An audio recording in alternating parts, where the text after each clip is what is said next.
have Durk saying on audio, don't put anything in my name. So therefore, that's what he did. He denounced anything that Vonnie was doing. He let him know right away, I don't want no part in anything that you're doing. And Vonnie went on ahead and did it anyway. Vonnie possibly came and told Durk what he did after he did it. Durk was on his way to go tell the government. He even contacted his lawyer. He was going to go tell the government what Vonnie was going to do. But guess what? The government ended up coming before he got a chance to go and report to the government what Vonnie had did. So the only thing that Durk is reporting is what Vonnie already told the government. So Durk has to get let go because he denounced every fucking thing that Vonnie did.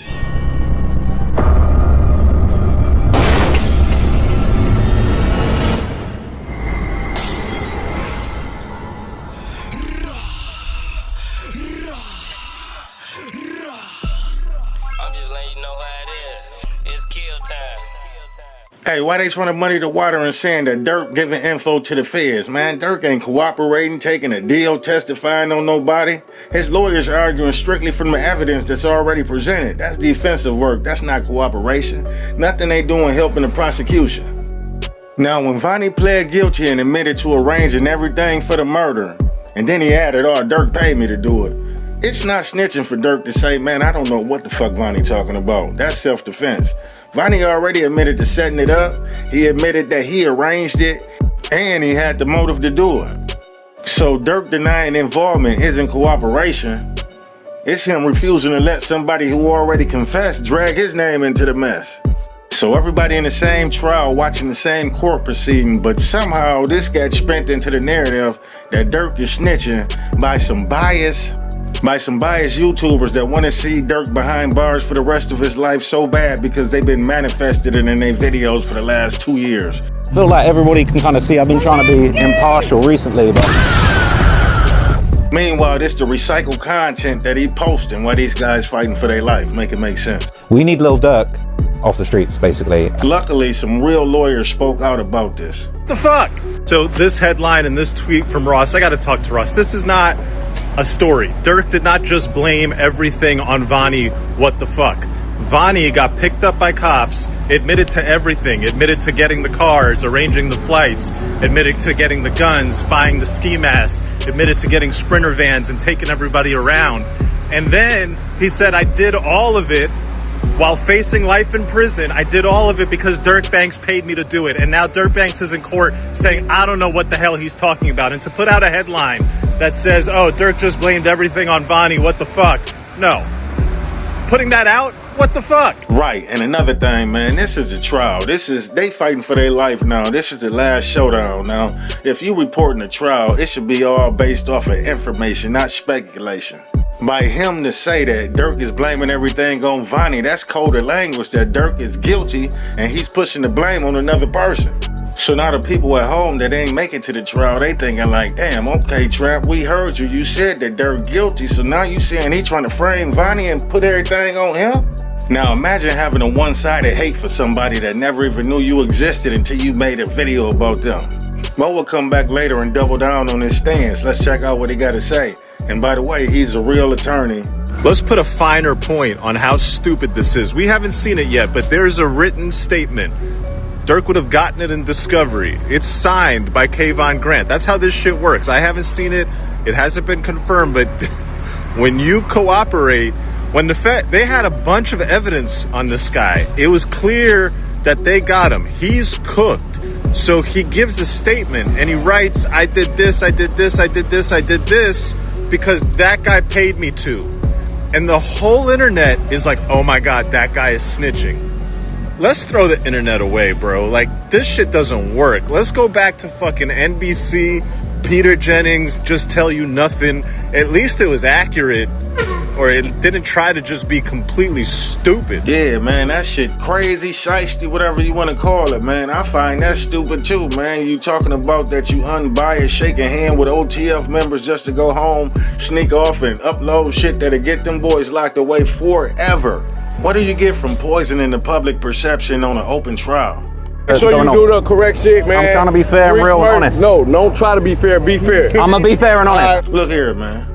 I don't get paid to slander people. I ain't grew up in Durk Hood. I don't got no dog in his fight. But it appears they too invested in his downfall. Now, with that being said, let's get back to what's really going on in this courtroom. Now, as we all know by now, they really wanted to smack Durk with that murder for hire, but according to Durk's defense attorneys, there was no bounty, no payment, no paper trail. The only financial activity that the government can point to is Vonnie using them OTF credit cards. You remember they said he was booking flights, buying ski masks, buying guns, but all this was supposed to be without Lil Durk permission. So the defense is coming from an angle like King Von and Vonnie had a bond before birth. They called themselves cousins. Their fathers were so close growing up that they named their sons after each other. Kayvon and Davon. And blood couldn't make their bond any thicker. They lived together in Atlanta. They even shared the same bank account. And that gave Vonnie the motive, not Durk. The defense is saying that Vonnie was there when Von died, and he practically died in his arms when he was taking him to the hospital. And according to what's being said, Von's last words was, "Why you let him shoot me?" And that statement ate at Vonnie. It sat on him until he couldn't take it no more, and he put it in his own hands to go ahead and slide for Von. And according to the defense, none of this is by coincidence. Vonnie was there when Von got killed, there for the May 2021 Georgia attempt on Quando Rondo life, and was present for the 2022 murder of Lil Pab. But Durk wasn't present for any of it. So the defense is painting a clear picture that Vonnie had motive, opportunity, and history, and Durk ain't had nothing to do with it. So the defense is saying when the feds executed their search warrant in Vonnie's house, a light bulb came on in his head. Then Vonnie asked the feds, well, whose credit card was used? Basically acknowledging that he knowingly used the company credit card and tried to shift the blame on Durk once he got arrested. But being that the feds already wanted the big fish, so they figured they had a slam dunk with Vonnie. He looking like the star witness right now. All they had to tell him was he wasn't coming home, and he folded like a cheap party table. Now when Jam get on the stand, he's supposed to be saying that he was only out from February 2022 to May 2023, and when he came out on August the 19th, 2022, he didn't really know why he came there, but he didn't even care. Now the government is going to talk about a reward, but Jam says he had no idea of any reward that day. No directions, no instructions, and Jam was testifying that the majority of his interactions was with Kayvon Grant. Did y'all hear that? Now I need you to pay attention. Now according to Durk's defense, Jam is gonna get on the stand and say that most of his interactions was with Vonnie, not Durk. Now let me know down below what you think about that. Oh no, shit, that to me it sounds like he helping the defense, because that reinforces the picture that Vonnie the mastermind and not Lil Durk. Now you also go hear from Keith Jones, one of the shooters. Now he was interrogated for more than 5 hours and never mentioned Durk, no matter how hard he was pressed, but at the end they ended up flipping him like a pancake. The defense said Keith Jones had no connection to Durk, but he did have a connection to OTF Jam. They go back like rocking chairs all the way to juvenile hall. And Vonnie go testify that he was Durk's personal assistant to minimize his own involvement. And the defense says that Vonnie has deep ties to the criminal underground more than anyone involved. So he was the one that orchestrated everything on August the 19th, 2022. And according to the defense, this wasn't Vonnie's first rodeo. On May the 2nd, 2021, in Blackshear, Georgia, when the attempt was made on Quando Rondo life at a concert, Vonnie secured the cars, the guns, and the shooters. Thankfully, nobody was hurt.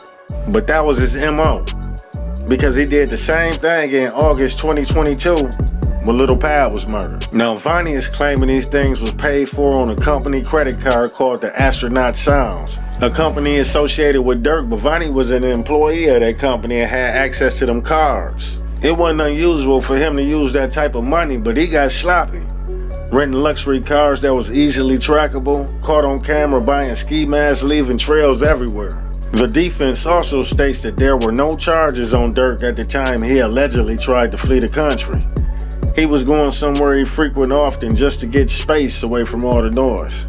So the defense is reiterating in all three instances, the death of King Von, the drive-by at the gas station in Georgia, and the murder in California, Vonnie was present for all three. Oh wait.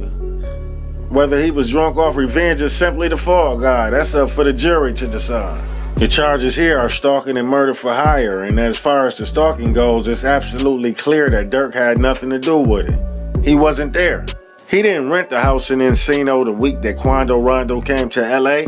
He was already living there with his wife and his kids. And as far as the murder for hire, if you want to follow the money, you won't be able to because there's no money to follow. There will be no evidence of direction, instruction, promise, assurance, payment, or bounty because nobody got paid. This is a murder for hire allegation where no one was hired. Now in closing, the defense said Durk won a Grammy, but these informants been practicing for almost 2 years to get on the stand and win an Oscar. And they confident that the jury will see that and find Durk not guilty on all charges. One of the more interesting parts today of the trial was when the infamous "Don't book no flights in my name" text came out.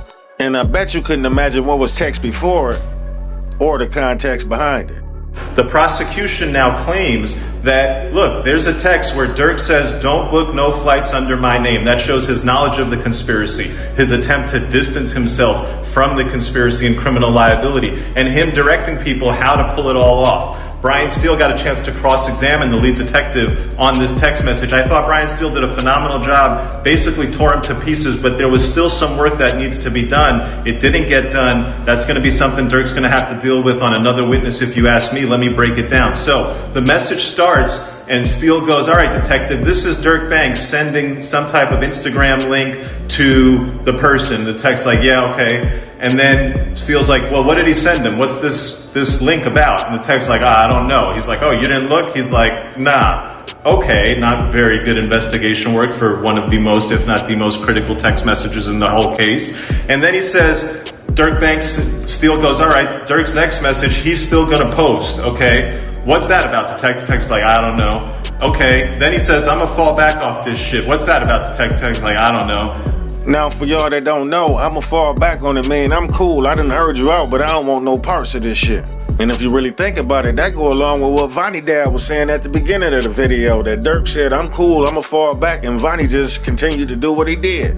Okay, then he says, "Blood." What's that about, detective? He's like, "Oh, I think he's just trying to get his attention." Like, yo.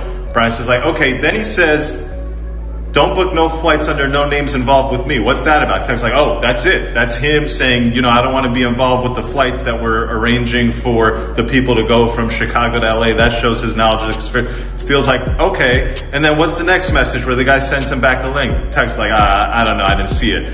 So Steele did a great job showing that for what is the most important text message conversation in this trial, potentially, or probably, the detective can't even give you the context of all these posts and statements that are made in and around that. And then Steele suggested, "Hey, did you ever look to see if they were talking about some other flights?" And the guy's like, "No, I don't know." In my opinion, if I were a juror, I'd be looking at that going, okay, well, what was it about? I'd really want to know what it was about. And if you told me what it was about, I would say the government is full of fucking you-know-what. So why the feds didn't tell us that Durk said he was gonna fall back like a receding hairline? See, they ain't playing fair over there. So let me know how y'all feel in the comments after hearing this new update. Is Durk still cooked and don't got a snowball chance in hell, or if it's a will, it's a way, and somehow he gonna come from up under this? Hit the like button and subscribe to the channel, and don't forget to hit the bell so you will never miss an update. Now check out how these people be acting. Look at the expression and the disappointment in these people's face when they figure out that the evidence that the court has ain't aligning with the content that they putting out. It seemed like if you was unbiased, you would be happy that a person ain't gonna lose the rest of their life over something that they didn't do.